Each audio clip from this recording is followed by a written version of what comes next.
నమస్తే, welcome to Shri media. నేను మీ Rahul Patel. Present మనం మంగళగిరికి వెళ్ళే ఎంట్రన్స్లో ఉన్నామన్నమాట.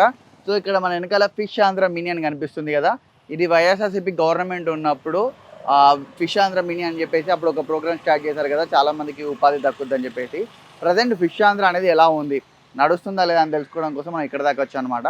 సో ఒకసారి చూడండి ఈ ఫిష్ ఆంధ్ర పక్కన ఎట్లుందో, చెత్త చెదారం ఎంత చూసుకొని. ఇదైతే ఏకంగా డైరెక్ట్ బట్టలు ఉతకడానికి తయారు చేయించుకున్నారు దీన్ని. చేపలు రాకే ప్లేస్ ఇది. బట్ నిన్న కొంతమందిని ఇక్కడ అడిగితే బట్టలు ఉతుక్కుంటున్నారు అని చెప్పేసి అంటున్నారు. ఇది ట్యాంక్, కొన్ని నార్మల్ చేపలకి యూజ్ చేసే ట్యాంక్ ఇక్కడ. సో ఇక్కడ నుంచి మనం లోపలికి వెళ్ళి చూద్దాం. మామూలుగా అయితే ఇది వాడకంగా లేదు అని చెప్పేసి క్లియర్గా తెలుస్తుంది. వాళ్ళని అడిగితే చాలా రోజుల నుంచి కూడా లేదు అని చెప్పేసి అంటున్నారు. ఇక్కడ చూసారు కదా స్టాండ్స్, ఇవన్నీ కూడా మొత్తం పాడైపోయి ఉన్నాయి. ఎన్నో రోజుల క్రితం యూజ్ చేసినట్టుంది. సో ఇక్కడ మీరు చూడండి లోపల ఈ విజువల్స్ మొత్తం ఒకసారి చూడండి. ఆక్సిజన్ పైప్స్ అనుకుంటా అవన్నీ కూడా ఫిషెస్కి మొత్తం ఖాళీ ఉంది. ఒక రకంగా చెప్పాలంటే ఇది మొత్తం అటర్ ఫ్లాప్ లాగా అయిపోయింది. ఇది ఎవరు మెయింటెనెన్స్ కూడా చేయట్లేరు. సో ప్రజెంట్ ఇది ఇక్కడ లాక్ వేసి ఉన్నది. మనం ఇక్కడ షట్టర్ని ఒక్కసారి చూసినట్లయితే ఇక్కడ లాక్ వేసి ఉంది. సో మనం ఎగ్జాక్ట్గా డేలో మార్నింగ్ వచ్చినా ఈవినింగ్ వచ్చినా ఇదే పరిస్థితి. ఫిష్ ఆంధ్ర అనే ప్రోగ్రామ్ ఇప్పుడు కంప్లీట్గా క్లోజ్ చేశారు. దీనికి పెట్టిన బడ్జెట్ ఏమైందో, మరి ఎట్లా నడుస్తుంది ఏందనేది కూడా ఎవరిని అడుగుదామన్నా ఈ చుట్టుపక్కల కూడా ఎవరు లేరు. సో మీరు ఒకసారి విజువల్స్ అయితే చూడొచ్చు. ఫిష్ ఆంధ్ర పక్కన ఇట్లా చెత్త చెదారం ఇవన్నీ కూడా ఎట్లా ఉన్నాయో.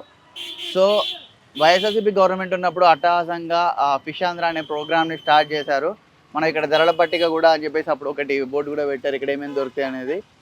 శీలవతి, రోబు, రాగండి, కట్ల, బొచ్చ, కుర్రమీను, ఫ్రెష్ అని చెప్పేసి మళ్ళీ దాంట్లోనే డిఫరెంట్ టైప్ ఆఫ్ ఏమేమి దొరుకుతాయి ఇక్కడ అని చెప్పేసి ఉంది. దాని పక్కన కేజీ ఎంత అని చెప్పేసి కూడా ఉంది. సో మోసు, చందున, పంజరం, రొయ్యలు, పీతలు, పండుగప్ప ఇన్ని రకాలుగా ఉంటాయని చెప్పేసి అప్పుడు పెట్టడం జరిగింది. బట్ దీని రీజన్ కూడా ఇక్కడ ఉంది చూడమా. మన చేప మన ఆరోగ్యం, ఉపాధి కల్పన, సుస్థిర అభివృద్ధి అని చెప్పేసి ఆ గవర్నమెంట్లో డిసిషన్ తీసుకోవడం జరిగింది. దీని గురించి మత్స్యకారులు మరియు ఆక్వా రైతుల సంక్షేమం, పరిశుభ్రత, నాణ్యత, సరైన విలువ అంటారు. ఆంధ్రప్రదేశ్ ప్రభుత్వం చేత సర్టిఫై చేయబడిన ఉత్పత్తులు, వివిధ దశల్లో నాణ్యత ప్రమాణాల పరీక్షలు, సమీప ప్రాంతాల నుండి సేకరించబడిన తాజా చేపలు, రొయ్యలు మరియు పీతలు, దళారుల ప్రమేయం లేని ప్రత్యక్ష సమీకరణ విక్రయం. అంటే ఇక్కడ దళారులు అనేది ఉండదు, డైరెక్ట్ ఎవరైతే చేపలు చేస్తారో చెరువులలో అక్కడిని తీసుకొచ్చి ఇక్కడ వీళ్ళ దగ్గరికి ఇస్తారనమాట. మధ్య దళారులు ఉండరు.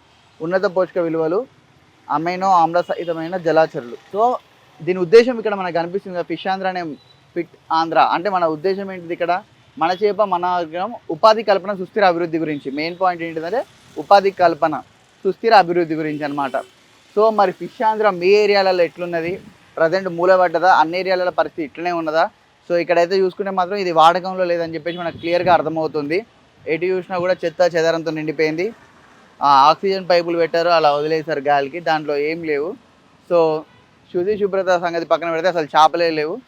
ఫిష్ ఆంధ్ర అనేది మొత్తం కంప్లీట్గా క్లోజ్ అయిపోయింది గవర్నమెంట్ చేంజ్ అవ్వడం వల్ల. బట్ ఎంతో కొంత దాన్ని కంటిన్యూటీ చేస్తారేమో అని చెప్పేసి అనుకున్నాము, బట్ అది కూడా జరగలేదు.